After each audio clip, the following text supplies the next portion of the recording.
That's like the best cookie I've ever tasted. Hello, my lovely friends. So today in my kitchen, I'm making cookies. I haven't made cookies for a long time. So this is an oat cookie. If you're gluten-free, just use gluten-free oats. And I'm gonna naturally sweeten it so it's free from refined sugar. I'm gonna use date syrup. I'm gonna use creamed coconut from a block. And I'm gonna also put a little bit of ginger and cinnamon in. It is absolutely delicious. I can't believe how delicious they are. And remember, if you like this, please click thumbs up and subscribe and let me know how you get on in the comments. I love your comments. All right, let's go. So I've weighed 250 grams of porridge oats. Try to use the oats with this kind of consistency. So if you've got really thick oats, just give them a little bit of a blend just to make them a bit more rustic in your blender. But this or quick oats should be absolutely fine. I'm going to put 2 heaped teaspoons of cinnamon in there.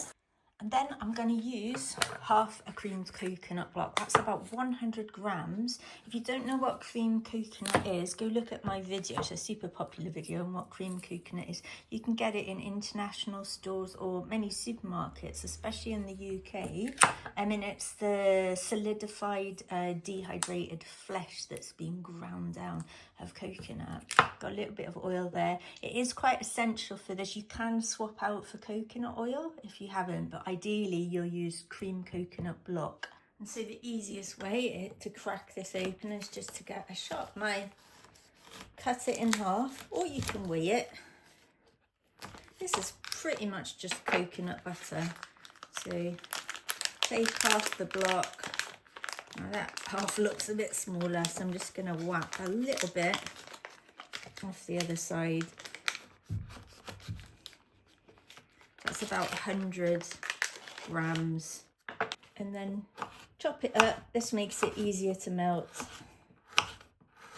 And then we're going to melt it. First of all, we're going to get any kind of bowl. You can even use a cereal bowl for this. But it's going to get a little bit hot. And then what I want to do is bring some water gently to the boil, raise the heat, and then pop this on top.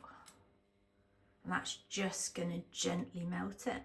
And if you want to add a little something extra, this is entirely optional, add it in. So I'm going to put goji berries in here. I might put chopped dates or raisins in as well. This just adds a nice little splash of red, which is quite nice. I might also add pumpkin seeds if I fancy at times as well, or broken cashews or walnuts. Just depends what I fancy. I'll go on. I'll add a few pumpkin seeds just for a little splash of green. So that is gently heating. Can you just see how it doesn't take a lot of heat for that to melt? You don't need to have it on a high heat at all.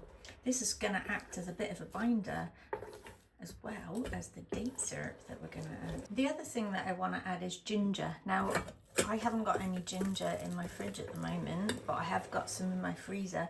So that's about a nice thumb-sized piece of frozen ginger. I'm just going to pop that in to melt it along with this. That does add a bit of extra moisture to your oat bars. Nice gentle kick of warmth as well. But if you've got fresh ginger, just grate that. That's the coconut and the ginger. Pop it in along with 150 millilitres of date syrup. If you don't have date syrup, you could use maple syrup as well. Date syrup has a bit of a blackstrap molassesy feel, so if that's your thing, you could directly swap for that as well.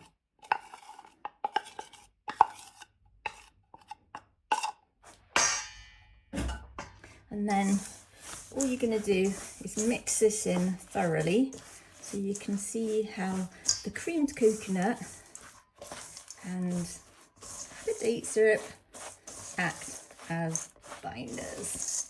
Give it a really good mix, and can you see how I'm pushing down with the back of my spoon? I'm just making sure everything sticks together, and when you've got this nice sticky consistency, you know that it's right. And then what I'm going to do, just get a little bit in the palm of my hands and shape it like that.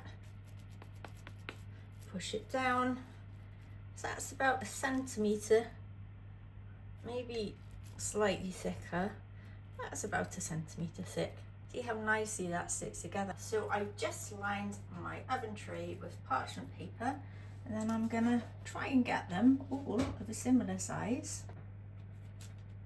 There we go. So I am gonna put that in a preheated oven on a middle shelf and cook it between 12 and 15 minutes, just so that it just gently cooks on the outside. Let's see how that goes. All right, in we go.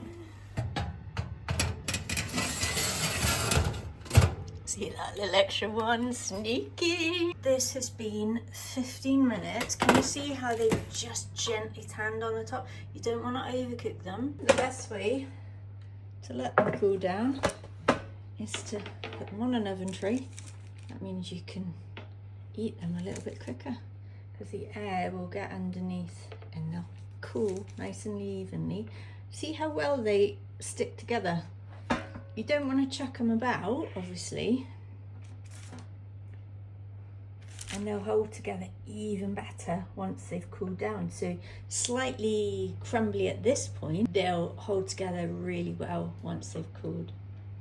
Okay, so they're made. Let's have a little look. Let's do a taste test. Oh, they hold together to perfection when you let them cool down a little bit. These are still a little bit warm. I couldn't wait. Oh my God. Oh, they are so good. They are insanely delicious. Wow.